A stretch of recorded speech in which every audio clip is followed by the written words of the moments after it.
Hello, this is Gino Russo, and today we're going to learn how to make some online quizzes with our class website. So you'll see I've got my news set up, and now what I want to do is run a quiz for my students. So I'm going to go under More, and I'll click on Quizzes. And we'll see I already have some quizzes here, and if I wanted to run one of these quizzes, I could look at it just by hitting the Preview button. Or once I know that I want to run that quiz, I could click on it and then go under Restrictions and make sure that it's active, because students can't see it until it's active. But I'm going to make a new quiz just to show everyone the basics. So I will say Sample Accounting Quiz will be the title, and I make sure I put it in a unit, and that's good. So I'm going to go to Restrictions now, and I'm going to make it active. Now you might not want to make it active until until it's done, so that kids can't take it while it's half done. I'll click Attempts, and see there's one attempt by default. I could make that unlimited if it was a practice test and I wanted my students to be able to take it, or I could make it 2 if I thought maybe just in case there was an error I wanted to give them a second chance. But I'll leave it at 1 for now. Then I'll go to Submission Views, and we'll see that the default view, if I click here on Default View, we'll see the default view means that's what they see after they're done the quiz. And what it says no here is it means all they see is their score. So show attempt score and overall attempt score, so they get what they got on the quiz. But what I might want to do if it was a practice quiz, I might say show the questions and show the answers. And that way the student takes the quiz and they'll know the answers. But if this is a real quiz, I might not want to do that, because if they know the answers, they might just tell their friends, right? So if it's a real quiz, I might just leave it like that, hit save. Now I'm going to skip reports and I'm going to go to questions. Notice I don't have any questions yet, so I'm going to add some questions. I'll add 2 types of questions. I'm going to do a short answer and a multiple choice as an example. And if we go under New, we'll see there's a whole bunch.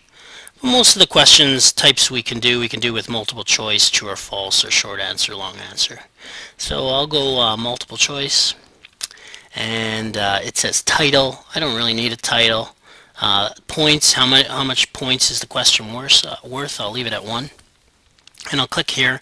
Now we'll see that I can just start typing. So it's an accounting quiz, so I'll say the usual length for a fiscal period is, and that'll be the thing. Now in this question I could have put images here, I could put links here, I can up the font size. I may actually want to do that, make it just a little bit bigger. But so I could put anything that I wanted in here. Now I'm going to go under the value and I'm going to put the choices. The right answer is 1 year. So I'm going to make that weight 100. So what that means, it's 100% of the points. So 100% of these points is what they're going to get. 2 years is the wrong answer. So I'm going to put 0 there. 3 years is also a wrong answer, and I'll put 0. Now if there were multiple right answers, there's nothing stopping me from putting 100 there, and now either this answer is correct or that answer, but I'll leave it at 0. And there's a 4th answer. I don't want to provide them a 4th, so I'll just hit the delete button. So now there's 3 options here. If I wanted more options, I could just hit the add button. I'm going to hit save. Now if I was doing lots of multiple choice, I'd hit save and new, and I just keep making more files. Now I'm going to hit save, and I'm going to do a long answer. Again, I don't need a title. This is worth a little bit more though, because it's a long answer, so I'm going to make it 2 points. And the question is, Jamie runs computer service. He has just bought some testing equipment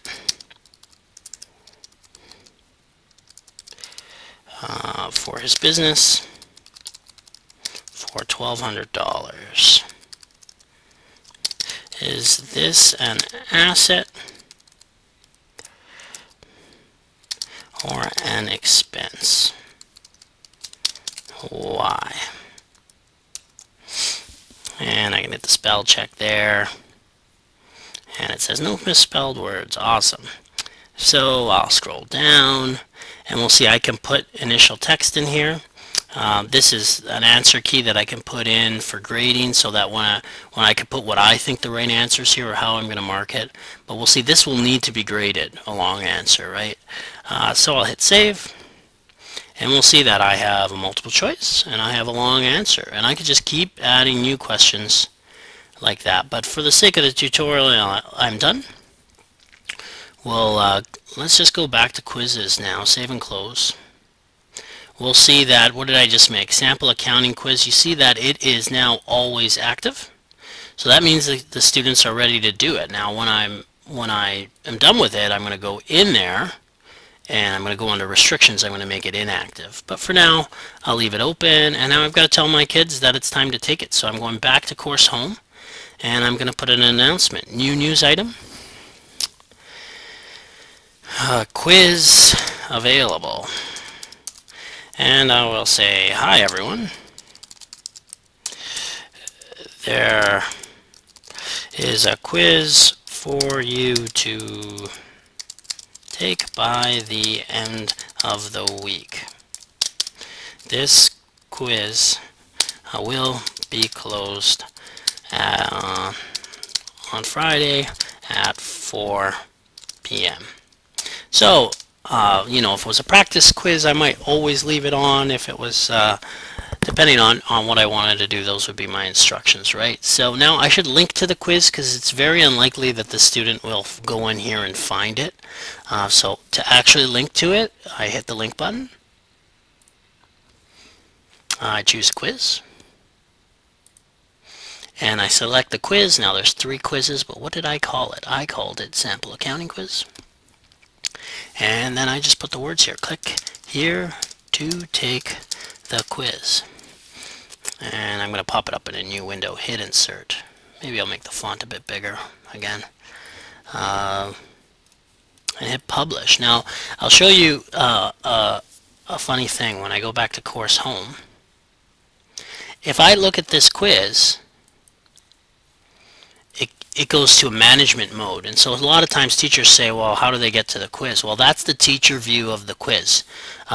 You know, once they've done it, they can mark it. Their stats are available here, but if you want to see what it looks like to your students, you go to the role, you change it to student, change role. Now when a student clicks on it, it says the current time is, the quiz is available always, you have unlimited time to take it. Hit start quiz, and we'll see that the quiz is available for the kids to try. So they can select it, they can put in the answer here, there's a neat little spell check for them, and they can just hit submit quiz when they're done. Submit quiz, yes.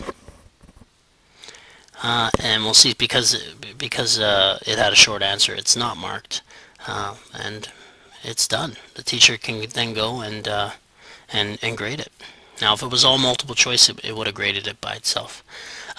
If you have any questions, give me a call, 625-5115, Gino_Russo at lakeheadschools.ca. Thank you.